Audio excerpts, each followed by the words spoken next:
नमस्कार मित्रांनो, मी डॉक्टर लड्डा लोकप्रश्न सह महाराष्ट्र न्यूज बुलेटिन मध्ये आपलं स्वागत आहे। आज परत विषय येतोय मल्टी स्टेटचा।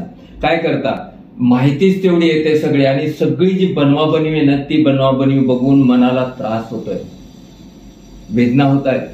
ठेवीदारांचे जे काही म्हणजे ज्या विश्वासाने त्यांनी ठेवी ठेवल्या होत्या, तो विश्वास पूर्ण चक्काचूर होतोय असं दिसतंय, किंवा त्या विश्वासाचाच गैरफायदा घेऊन पूर्णपणे सर्व ठेवीदारांना लुटलं गेलंय असं दिसतंय। सुरेश कुटे यांचे वकील आणि एक व्यक्ती यांचं संभाषण एका युट्यूब चॅनलवर काल व्हायरल झालं। त्या कुटे ग्रुपवरच्या एखाद्या इंडस्ट्रीवर जो राडा झाला, जो कुटाणा झाला, त्याचा परिणाम असा झाला की नांदरातच बंद पडली। काय अर्थ होतो याचा? कुटे ग्रुपला इन्कम टॅक्सची धाड पडली। कुटे ग्रुपची इन्कम टॅक्सची धाड 2-4 दिवसात संपली। कुटे येऊन समोर येऊन म्हणले की तुम्ही सगळ्यांनी फार चांगलं केलं, हे चांगलं केलं, ते केलं, असं केलं, तसं केलं म्हणले, आणि त्याच्यानंतर लगेच ज्ञानदाता बंद पडली। अहो सरळ याचा असा अर्थ होतोय की तुमच्याकडचे जे कुटे ग्रुपचे पैसे होते ना, ते फक्त ज्ञानदाताचेच होते। तुमचे स्वतःचे असेट काय नाही ते तुम्ही तुमचं बघा, लोकांसमोर, जनतेसमोर, ठेवीदारासमोर आणा। अजून एक गोष्ट आहे, तुम्ही एक काळच्या व्हिडिओमध्ये सांगत होते तुमच्याकडे 2000 कोटी येणार आहेत, त्याच्यानंतर तुम्ही त्याच्यामध्ये 2500 कोटी रुपयाचा आकडा ऍड केला, म्हणजे ते सगळे झाले 4500 कोटी रुपये। आणि त्या ऑडिओ क्लिप मध्ये वकील ते सांगतायत की आमच्याकडे 10,000 कोटी येणार आहेत। कुठे साहेब, एकदा ठरवा तर खरं ना किती कोटी म्हणायचे ते ठरवा ना, म्हणजे कमीत कमी कळण तरी कर की नाही आता झालं एवढाच आकडा, याच्यानंतरचा आकडा नाहीये। त्याच्यानंतर तुम्ही ज्या सगळ्या गोष्टी फॉरेन फंडिंग वगैरे या सगळ्या गोष्टी तुम्ही बोलत होता, त्या सगळ्या गोष्टी येणारच आहेत, आलेल्या आहेत, रस्त्यात आहेत, 2 तासात येतील, 8 दिवसाचा वेळ द्या। हे सगळं तुम्ही बोलत असताना अचानक माजलगावमध्ये एक गुन्हा दाखल काय होतो, त्या गुन्ह्याचा परिणाम असा होतो की आलेल्या ठेवी थांबल्या। मग फेब्रुवारीमध्ये तुमचेच वकील साहेब, फेब्रुवारीमध्ये जर गुन्हा दाखल झाला होता तर त्या गुन्ह्याचा परिणाम त्या येणाऱ्या ठेवीवर कुठंच नाही झाला का?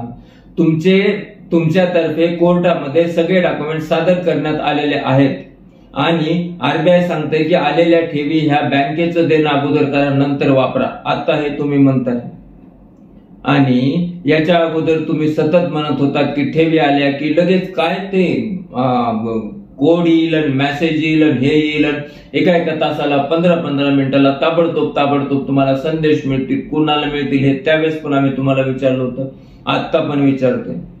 फक्त शब्दाचा खेळ, कागद हातात, आणि हे सगळं चाललंय। तुमच्या ठेवी येतील नाही येतील याच्याशी ज्ञानराजाच्या ठेवीदारांचं काहीही देणं घेणं नाही। तुमच्या फॉरेन फ्रेंडचं आणि ज्ञानराजाच्या ठेवीदारांचं काही देणं घेणं नाही।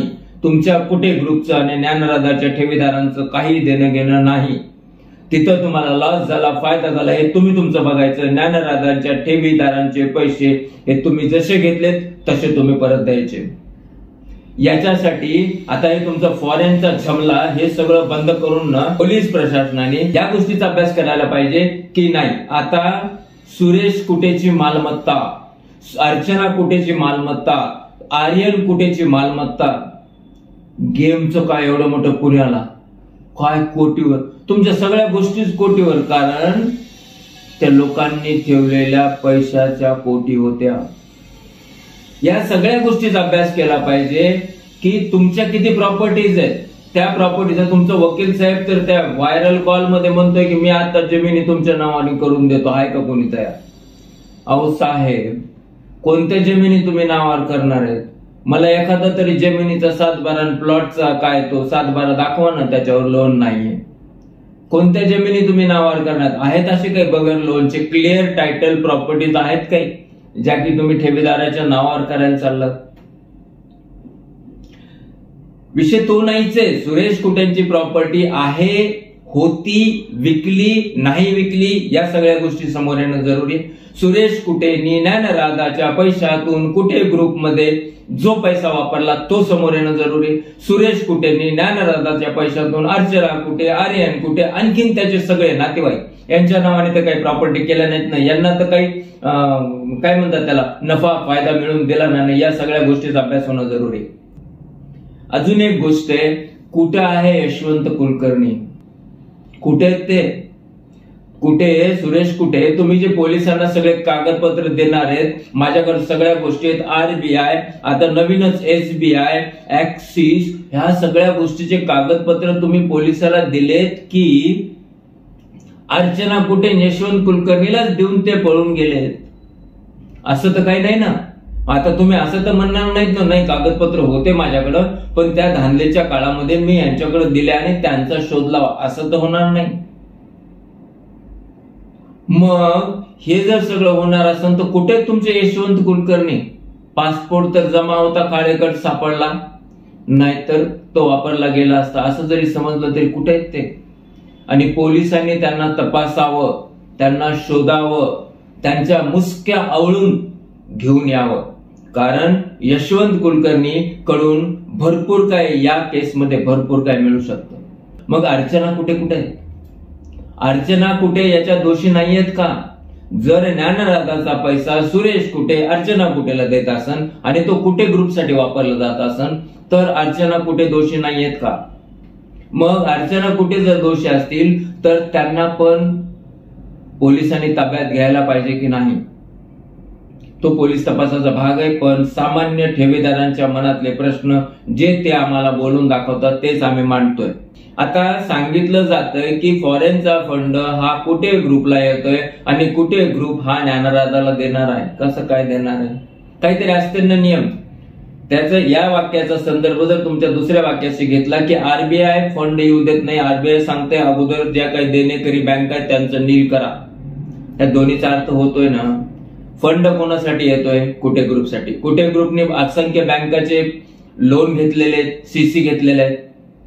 साधं गणित आहे ना, जसं हे गणित मांडलं जात आहे तसंच असं पण काहीतरी गणित पाहिजे ना, ते तुम्ही मांडायला पाहिजे. कोणत्या हिशोबाने कोणत्या ह्याच्याने तुम्ही कुटे ग्रुपचा पैसा ज्ञानराधाला देणार आहेत? दुसरा व्यवहार, समजा एक माणूस आहे, एका ठिकाणी काम करतो, तो दुसऱ्या ठिकाणी काम करतो, त्याचं एक काम बंद झालं दुसरं पण त्याने बंद करून कुठं पळून जायचं का? हा, मग तुम्ही काय ब्लेम करताय? कुटे ग्रुप बंद झाला म्हणून हे सगळं असं झालं म्हणून काय संबंध येतो? तुमच्या कुटे ग्रुपचे व्यवहार, तुमचे ते करोडोचे व्यवहार, तुमच्या त्या सीसी, तुमच्या ते काय नॉन गॅरंटी लोन वगैरे, ह्या सगळ्या गोष्टी तुमच्या जागेवर तुमच्या ठिकाणी राहिल्या, ना. त्याचा ज्ञानराधाचा कशाला संबंध लावून ठेवीदारांचं वाटोळं करायला चाललंय तुम्ही? प्रामाणिकपणे सांगा कुटे साहेब, तुमच्या ज्ञानराधामध्ये जमा झालेल्या सर्व पैशापैकी, सर्व रकमेपैकी तुम्ही इमानदारीने किती जणांना कर्ज दिले? येऊ द्या त्या कर्जाची यादी समोर. का केलं हे सगळं? का केलं? आणि हे करत असताना पुन्हा अचानक ते काहीतरी पत्र 30 जूनला सर्व टीव्ही आरटीजीएस देणार आहेत, हे पत्र निघालं. त्याच्यानंतर तुम्हाला चौकशी गेली, तुमचं ते ठरलेलं उत्तर मला काही माहित नाही. आणि त्याच्यानंतर तुमचे वकील परत सांगतात की नाही, या गोष्टीबद्दल माझ्याकडे नॉलेज नाही. बघा ना तुम्ही काय काय चाललंय. 2 कोट 4 काय 200 कोट 4500 कोट, आता अचानक 10,000 कोट. कसं, कुठून, काय? आणि पुन्हा म्हणायचं आरबीआयने आम्हाला अडवलंय. अहो, आरबीआय का अडवण? ह्याचं स्पष्टीकरण लागेल ना. आरबीआय काय तुमचा फॉरेनचा फंड येतोय, इंडियात येतोय, तुमच्यासाठी येतोय, कोणत्या तरी एखाद्या नॅशनलाइज बँकेमध्ये जातोय, तिथून तो वर्ग होणार आहे, त्यासाठीचे टोकन MT760 हे सगळं तुम्ही सांगताय आणि परत सांगता आरबीआयने अडवलं. मग तुम्ही जे मागच्या 8 महिन्यापासून लोकांना ते वेगवेगळे कागद, मोठ्या मोठ्या फाईल दाखवून सांगत होते माझे पैसे आले तर ते पैसे आले की लगेच ज्ञानराधात येतील, हे चक्क तुम्ही लोकांना बनवलंच आहे ना. का? कशासाठी? चिठ्ठ्याचा विषय नाही, ते तुम्ही बाकी बगर हिशोब ठेवता केलेल्याचा विषय नाही, बिलकुल विषय नाहीये. विषय आहे त्या कष्टकरी लोकांचा, त्या मेहनत करून 1-1 रुपये जमा करणाऱ्या लोकांचा, त्या आज आर्थिक विवंचनेत सापडून रात्र रात्र झोप येत नाही अशा लोकांचा आणि त्या जळालेल्या मनांचा पैसा माझा घ्यायचा आणि खर्चायचा तुम्ही. मग कुठे आहेत यशवंत कुलकर्णी, कुठे आहे तुमचं जे बाकीचं संचालक मंडळ आहे ते कुठे आहे? या सगळ्या संचालक मंडळाने यशवंत कुलकर्णी यांनी पण त्यांच्या नातेवाईकाच्या नावाने काही घेतलंय का? या सगळ्या गोष्टीचा तपास व्हावा लागेल. हे जे काही तुम्ही घेतलंय, जे काही शिल्लक असेल ते शिल्लक तरी आज ज्ञानराजांच्या ठेवीदारांचंच आहे आणि ते मिळवण्याचा त्यांना पूर्ण अधिकार आहे. तुमचं फॉरेन फंड हे ते सगळं ज्ञानराजाच्या ठेवीदारासाठी काही देणं घेणं नाही, या गोष्टीचं काही घेणं देणं नाही. कारण तुम्ही पहिल्यापासून हे बोलत राहिले, भाबडे बीडची जनता तुमच्यावर विश्वास ठेवत राहिली, पण तुम्ही तर या सगळ्या गोष्टीचा तपास करा. आता काय झालंय, ठेवीदार व्हायबल आहे, ठेवीदार खूप परेशान आहे. ठेवीदारांना असं वाटतं की सर्व दरवाजे बंद झालेत. आजच्या व्हिडिओच्या माध्यमातून पोलीस प्रशासनाला एक कळकळीची विनंती करतोय, कळकळीची विनंती.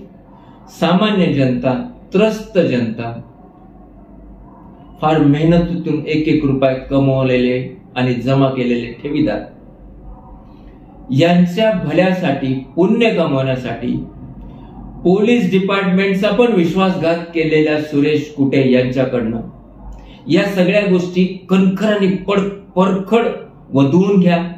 या सगळ्या गोष्टीचा कडक तपास करा आणि ठेवीदारांना मदत करा, पुण्याचं काम करा. आजच्या व्हिडिओतून एवढंच बोलतो मित्रांनो.